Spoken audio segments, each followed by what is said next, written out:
The problem with being left-handed is that you hold everything with your right hand, and therefore mugs are like that. It's fine because I'm the one who needs to see it, right? Mr. Wrong Number. I have it. I have the real copy of it. Very exciting. It's a big thing for me. Mr. Wrong Number by Lynn Painter. I put this in the genres: adult, contemporary, romance, fiction, rom-com, open door, enemies to lovers, and a genre that I don't really like using, quirky, oops, I tripped. You'll get it. I gave this 3 stars. Technically, I gave it 3 lemons. It's my rating system. The blurb on the book really hooked me. So, let me read it to you. Bad luck has always followed Olivia Marshall, or maybe she's just the screw-up her family believes she is. But when a "what are you wearing" text from a random number turns into the hottest, most entertaining, albeit anonymous, relationship of her life, she thinks things might be on the upswing. Colin Beck has always considered Olivia his best friend's annoying little sister. But when she moves in with him after one of her worst runs of luck, he realizes she's become an altogether different and sexier distraction. He's sure he can keep his distance until the moment he discovers she's the irresistible Miss style he's been sort of sexting for weeks. And now he has to decide whether to turn up the heat or ghost her before things get messy. But that was a little misleading, okay? As it said, the story follows Olivia. We're made to believe that this is we aren't made to believe, but it kind of seems like it's going to be single person POV because we don't get his POV until like a fifth in. Olivia is capitalized, a clumsy girl, okay? She burned her apartment down when trying to burn the love letters from her ex-boyfriend who cheated on her. And that's why she moves in with her brother. And this is the kind of weird part, is that she doesn't realize that her brother is living, she knows he has a roommate, but she doesn't know who the roommate is. Even though it's his childhood's best friend, who she obviously knows. They've been friends since, like, her brother's been friends with him since, like, they were kids. She doesn't know it's him. Very weird. So she realizes that the roommate, he's actually the one who owns the condo, is Colin Beck. And she's shocked. This is the dude who's always mean to her. We don't really see that, but we do see some really solid banter between them, okay? So she gets a misdial. This is soon after she moved in. That says, it's a text that says, "What are you wearing?" Okay. I'm going to withhold judgment for now. And they end up talking and kind of sexting a little bit. When I say sexting, I mean like they were talking about sexy stuff. They weren't like sexting. She says some things that are pretty, like, obviously it's Olivia. And Colin doesn't realize that it's Olivia until he sees her phone light up with his text, like, when it's on the dinner table. And she obviously doesn't know it's him. But after that, he decides that he's going to ghost her because he's like, this isn't appropriate. He says, and I quote, "This is my best friend baby sister." He says that a lot of times. It gets really old. So he decided to stop texting her. She continues to text him a lot, even though she's kind of annoyed that he doesn't reply. She, like, tells him everything still.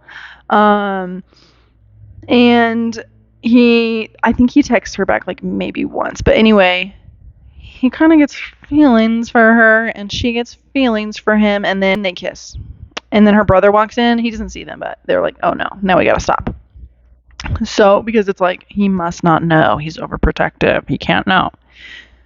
They do not talk about the kiss, okay? She moves out. She gets a job as a parenting column. She's a writer. She gets a job as a parenting columnist, like, anonymous, but her boss thinks she's a parent. Duh. So she moves out of the apartment. She moves into the same building. La-di-da. They end up having sex, okay? All right. And it was a very, like, this is a one-time thing. There will be no feelings. We definitely don't like each other, and we're just, like, going to bang one out. She's mostly done texting Mr. Wrong Number, but the morning after they have sex, she gets a call from her boss saying that she found out, and she gets fired right on the spot. And she thinks that Colin is the one who somehow told, because Colin was the only person that she told. She instantly starts blaming him. okay? She kicks him out, and she says some really hurtful things that I would have held against her. Anyway, of course, he's hurt, by the way that the things she said, and the way that she jumps to that conclusion of him. Regardless, they kind of go their separate ways, and she does text Mr. Wrong Number, but he, Colin, he mostly ignores her. After a bit, she texts him again asking to meet him, and Colin asks Colin's like, she hates me, I can't do this. So Colin asks one of his coworkers to go meet her, and he gives a little bit of backstory, but he pretty much just says go meet her and make sure that she doesn't fall for you, but also don't break her heart, and just be nice but not too nice, so that this can kind of peter out. So the date goes okay with Nick, is his coworker's name. And then afterward, Olivia gets ice cream and she sees her boss. And she's very cordial, and she ends up telling her that it was actually one of her ex-interns who saw Olivia and knew her from high school who had told. Really weird. They never went into that anymore. We don't even find out who that was.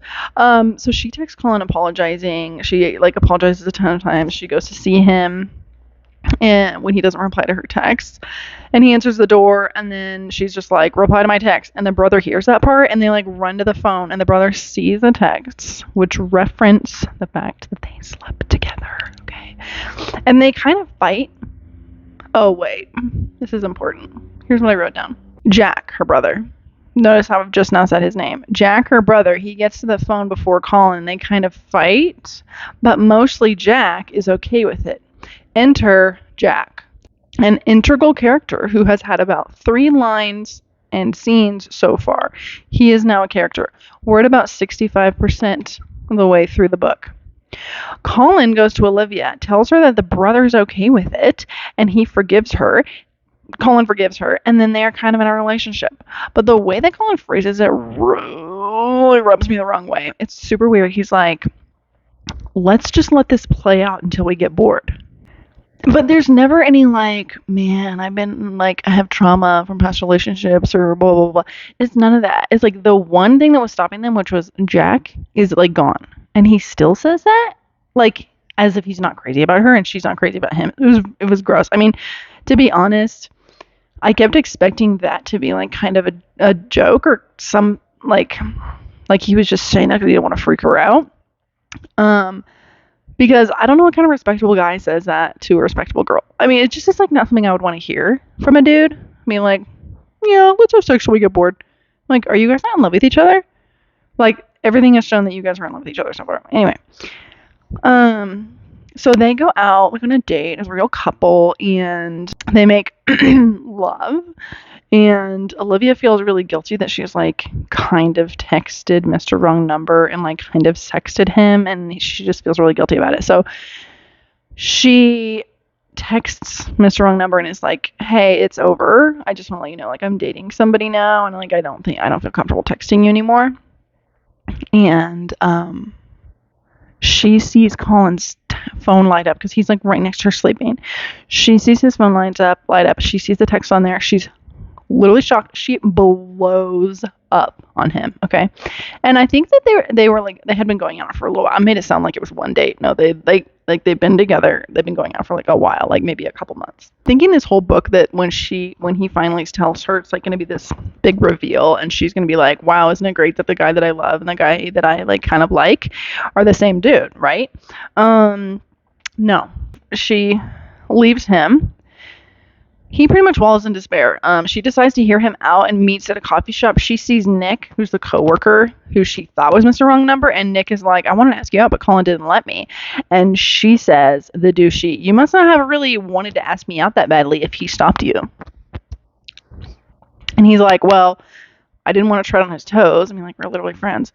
And I didn't know you, but I knew he was jealous I knew he wanted to go out with you because he said that you were batshit crazy. But I know that's just because he wanted to keep you for himself. And she's like, he called me what? And then Colin walks up, and they get into a fight. And I mean, it's like a fight, and she leaves. And then later it's Thanksgiving, and her brother tells the fam that his BFF is moving to Chicago, etc. And he gets his own place. The brother gets his own place.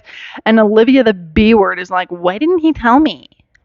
And Jack is like, you broke his fucking heart, you literally broke up with him, and you ruined his life, and why would he tell you? You literally are not even on speaking terms, and you were the one who broke it off, literally twice. And she's like, I have to go see him. And she goes and sees him and tells him that she's always loved him, or that she loves him, and that's the end of the book. I actually dog-eared a lot of sections in this book because there were a couple of like funny-ish things that happened, but otherwise it was just like things that were worth noting, or that I wanted to quote or wanted to let you know about. So I'm just going to kind of go through them. By the way, I'm reading like notes that I wrote down about this so I don't forget things, okay? I think this will give a better idea of why I felt the way I felt about this book. Obviously, like my synopses of these books are like kind of biased, duh, okay? But I want you to kind of understand why I'm feeling the way I'm feeling, all right? The book didn't really start to really annoy me until about 1/3 of the way in. One thing that really annoyed me was Colin was trying to talk himself out of liking Olivia. He kept saying, my best friend's little sister, my best friend's baby sister, like multiple times. Even though we have never seen him have any conversation with Jack alone. I don't even think Olivia has had a conversation with Jack alone. The whole time, like even when they were together, even when they were all hanging out, I'm thinking, these guys are friends. Are they really friends? Are they best friends? I don't think that Colin and Olivia are that far apart in age. It's just weird that he keeps saying little sister. Maybe I'm thinking that because I'm the little sister of my family, and nobody ever calls me little sister. They just, like, I'm an adult. They just call me sister. Next, on page 187, Colin's narrative opens up with, what the holy shit have I done? I had sex with Olivia Marshall. I had sex with Olivia, Jack's annoying little baby sister. The sexual tension is crazy.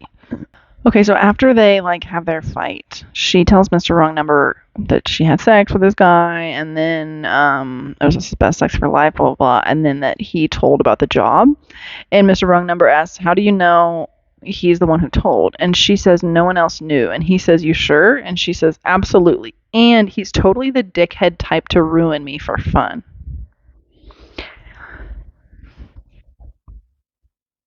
I simply would not go back to her if she said something like that. Dude, Colin, you're out of her league. She's not right for you. She's a meanie face. Okay. Page 219. She meets Nick, Mr. Wrong Number, or so she thinks. And he says he grew up in KC. So I instantly liked him. Okay. Page 121 and 122 was actually really funny because Nick was texting Colin saying he had a good time and he actually really liked Olivia. And while at the same time, Olivia was texting Colin thinking that he was Nick. Very funny, funnily done. On page 229, it's our first conversation and bickering between Jack and Colin. Literally their first conversation. And it was like funny and good. And I'm thinking, oh, so now I know they're friends. 229 freaking pages later, it's this far through the book that we see the first any indication that they may be best friends. Okay. 243, when he suggests a weird relationship thing, let me just read it. He's trying to like talk her into it. He says, for starters, it's not a secret. He slid a fork between his teeth and my stomach dipped as I remembered his teeth scraping over the tattoo on my back. More on that later. He chewed and swallowed before continuing. It's just like a regular relationship. I take you out, give you multiples, beg you to send pics, only we're both in agreement that once it isn't fun anymore, we walk away with no hard feelings. My throat was dry as I swallowed. How in the hell would that ever work? It's not like we'd both find it not fun anymore at the exact same time, shake hands, and happily walk away. You got it, Olivia. This was a recipe for Olivia disaster. So weird, and very out of character for him, it seemed like. 288. She found out. This is after she found out, and Colin is trying to apologize so much. This is like close to the end of the book. She literally does not hear him out. It wasn't until midnight that I remembered I'd shut off my phone, and as soon as it powered up, I saw message after message from Colin coming through. That made my body find another store of tears, damn it, and I was just done. Without reading any of his texts I sent, for the love of God, if you ever cared about me at all, please stop texting. I can't do this. He immediately responded, just let me come down and talk to you. I closed my eyes as the tears burned. Me. I guess I'm blocking you then. Bye.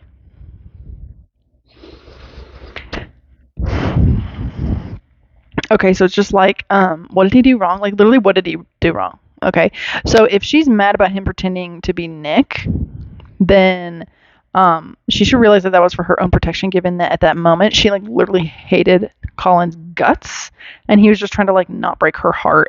And if she's mad that she told him personal stuff, it's like he did too, and like this Mr. Wrong Number is like a friend of yours that you told personal things to, and now you're dating the real him. And it's like, oh my gosh, like you're also this bosom friend that I had. I'm sure he thought it didn't really matter, and he would just tell her sometime. Like he would like I'm sure he thought that she would think it was like fine or cool or whatever. So it didn't seem like a big secret that he was keeping from her. Like he never was like, oh my God, I'm so conflicted. What do I do? There was never any of that. The author didn't set it up as like some big secret that he had.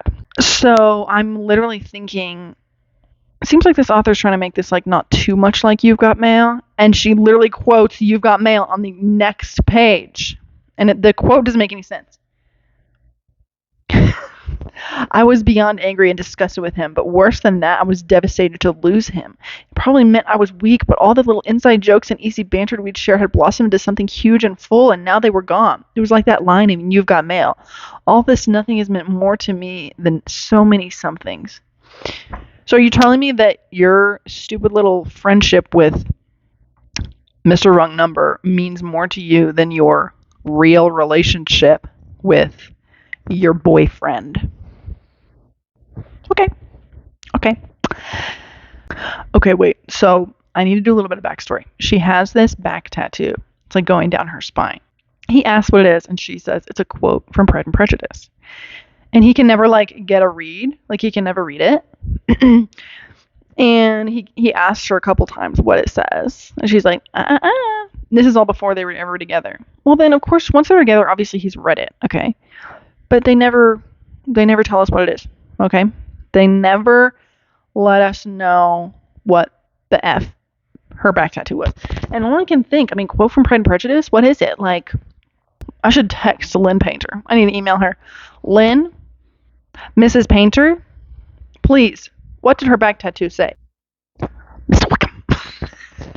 Oh, you have bewitched me, body and soul. Maybe it's that, but that's such a weird thing to write on your body.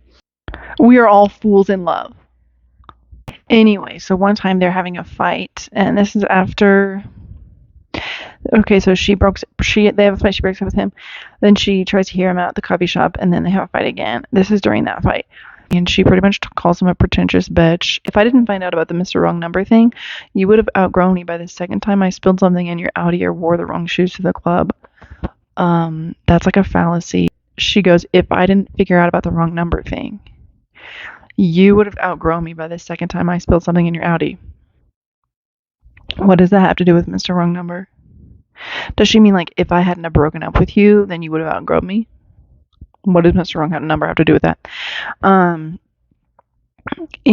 also it's like, why is she saying that about him, about his Audi, or about his like the shoes to the club? He has never given her any reason to think those things. Her final like breakup here, she's like, she calls him the rich bitch, and then they walk away.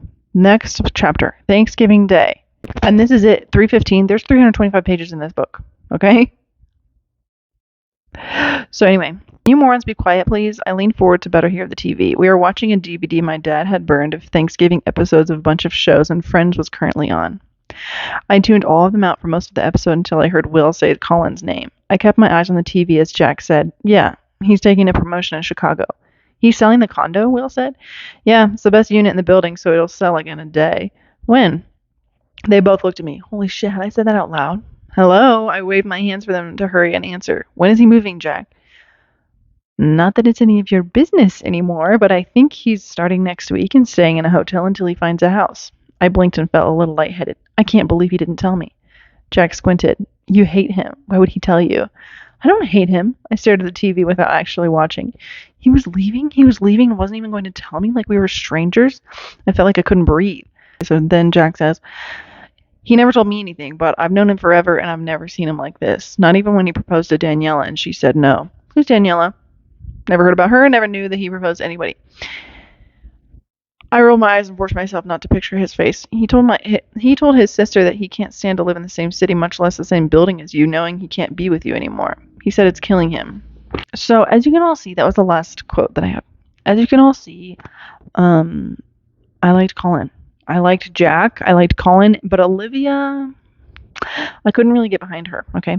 She kept ragging on him for being rich, even though it was like, it kind of came out of left field that he was old money anyway. Like, it came out kind of late in the book, and it wasn't like, and he's old money. It was like, they're just telling us now. I knew that it was going downhill when they slept together at about 50%. I should have known, like, I'm probably not going to like the rest of this book. Not just because I'm, like, really into slow burns, though I am. I just hated the fact that, they slept together and they knew that they already, like, each one of them knew they already liked the other person. And, but they slept together, like, being like, oh, it's no strings attached. We're never going to do this again. We're just banging one out, right? And I hate that because their feelings weren't even fully realized yet. They hadn't talked to each other about their feelings yet. It just seems really juvenile to be like, oh, haha, and I want to spend the rest of my life with him, and I love our banter, and he's like totally a stand-up guy that I would love to be with forever, and I think that he's all I could ever want in a partner, and also I just want to bang one out because he's attractive, right? LOL. I'm like, no, you guys want to be together, so stop effing around because you're gonna get hurt, okay? Like, just say the thing. The thing being, I like you. All in all, I'm giving it 3 stars. If you like this book, I think you will like some other Enemies to Lovers books. The Unhoneymooners had some similarities. The Hating Game. The Honey Don't List even. And a spoiler alert has some similar kind of anonymous mailing person. And Fix Her Up by Tessa Bailey. If you like the guy calling the girl little baby sister. Okay. All right. Bye.